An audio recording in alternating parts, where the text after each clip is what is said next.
You do know that DMT is naturally produced in the human brain, right?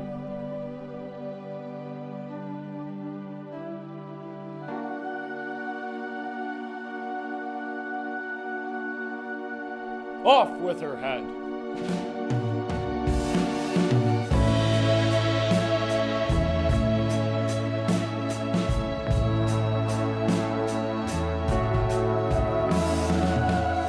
America's public enemy number one in the United States is drug abuse. In order to fight and defeat this enemy, it is necessary to wage a new all-out offensive. Now we need your support again. Drugs are menacing our society. They're threatening our values and undercutting our institutions. They're killing our children. I'm therefore pleased to announce that a re-elected Conservative government will build on the national anti-drug strategy. All of us agree that the gravest domestic threat facing our nation today is drugs. Who's responsible? Let me tell you straight out. Everyone who uses drugs. I fight crime. I'm against drugs. I hate drugs. I don't take aspirin. We're becoming a drug-infested nation. Drugs are becoming cheaper than candy bars. We're not going to let it happen. This is a film about the war on drugs. The term is modern, but has been a running theme throughout history. Only recently does there seem to be a resurgence in society's interest in some of these substances. I decided to make this documentary to share what I learned about the potential of certain psychedelics and shed light on the damages caused by prohibition. Sure, I'll tell you a story. When Senator Claude Nolan was writing his cannabis report for the Senate of Canada, a lot of senators came to get to Vancouver to discuss that report, and we wanted to give them a tour of the downtown east side. And so I walked to the corner of Main and Hastings, which is the center of our open drug scene, and I gave him my drug policy rant. And it's a well-polished rant, I do it frequently, and I talked about the failure of criminalization, what it does, and the consequences for our society.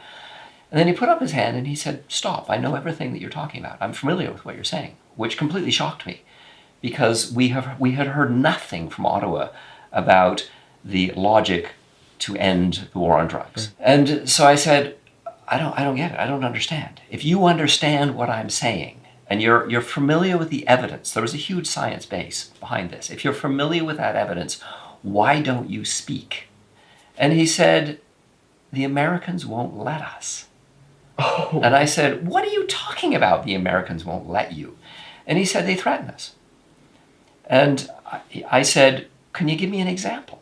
And he said, "Yeah, we had a meeting and the Americans were involved and it was very clear that they were going to shut down the border with the potatoes coming across into the United States." And he said, "There's one border guard. You shut that down and we have a huge financial problem." And I said, "Well, hang on a second. So my understanding is you probably access this information I'm talking about on the internet. The internet also exists in the States. It's widely available knowledge. This is not some kind of secret information." Mm-hmm. And he said, "Yeah, they do have access to the information." And I said, "So why? Why do they threaten us? If they know that this process of drug prohibition is doing us huge amount of health and social harm, why are they stopping us from talking about this publicly?" And he said, "The American prison industry is privatized." So essentially they lobby. They lobby. It's an economic process, and the people who want bodies in jail, and you can't guarantee that jails will be full because you can't guarantee that people are going to do embezzling. Mm-hmm. You can't guarantee any of these things, but you can guarantee that people will use drugs. Mm-hmm. And so if you really just want to fill up your jails, you need to have drug prohibition.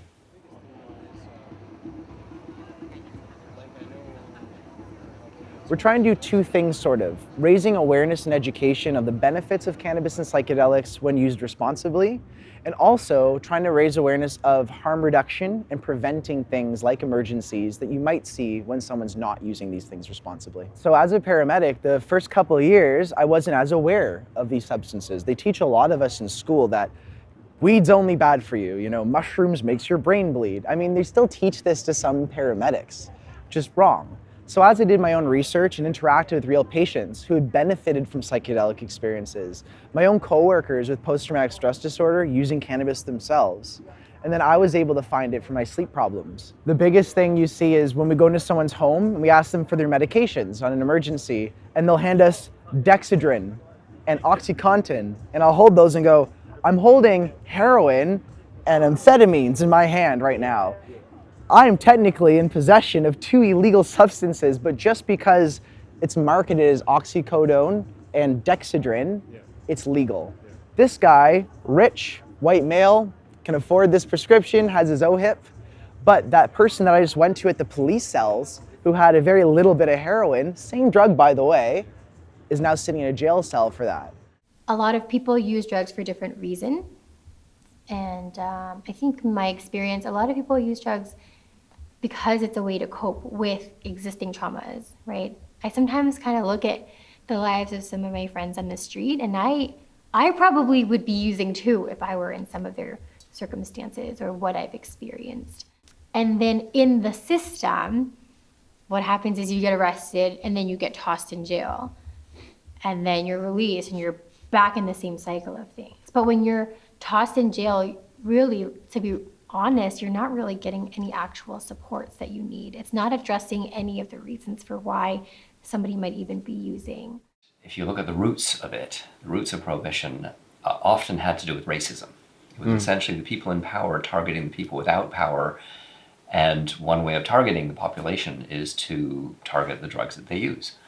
And so, you know, in the early 1900s, our first drug law in Canada was the Opium Act, and it was explicitly targeting Chinese people.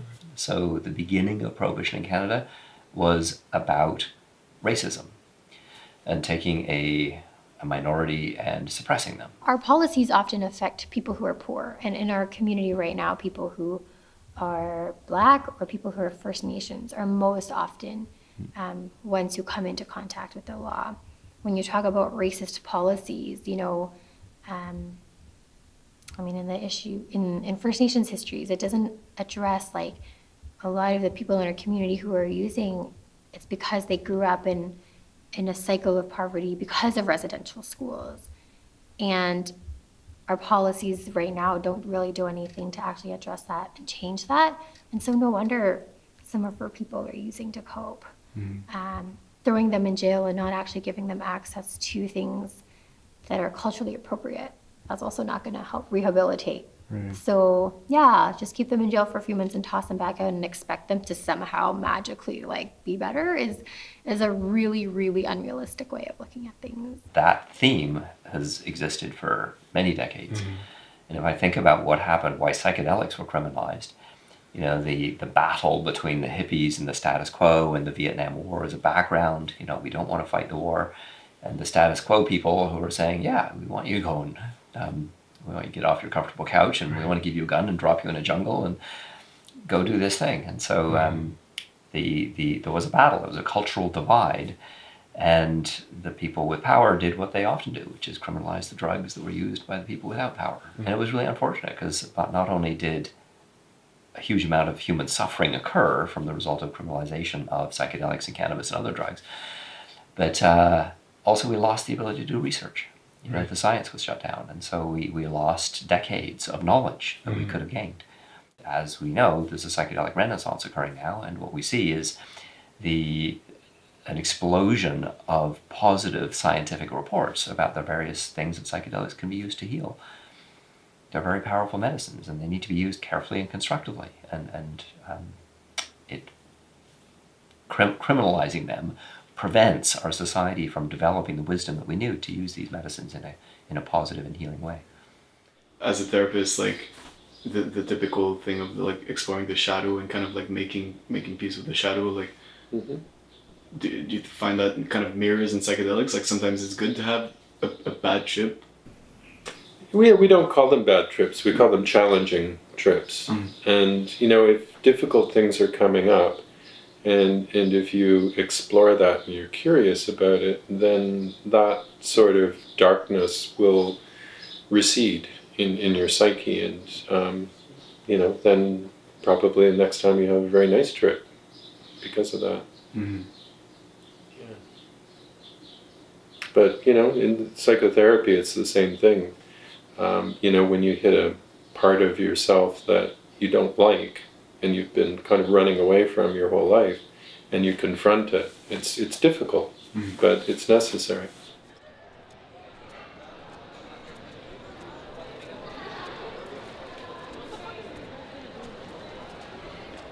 What Bradley says struck a chord with me.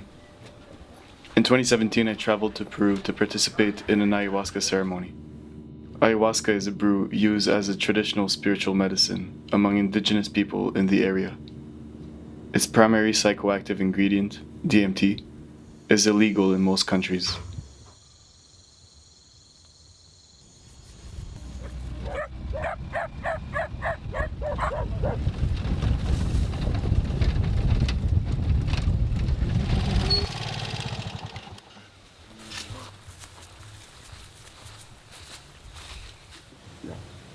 Donde tú, el chamán no haga acá, para que tú puedas. Entonces esto tiene que ver práctica, para que tú puedas sentir tú mismo. Eso no es del chamán, sino es uno mismo ya.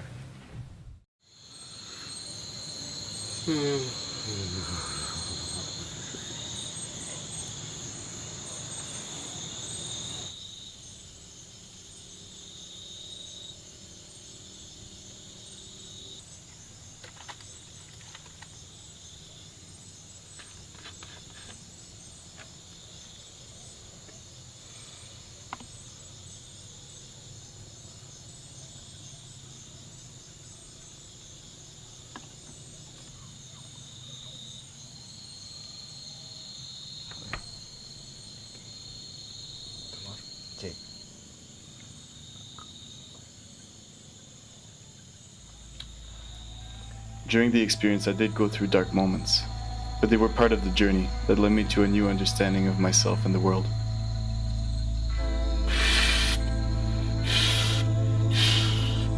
This project is one of the things that stemmed from these teachings.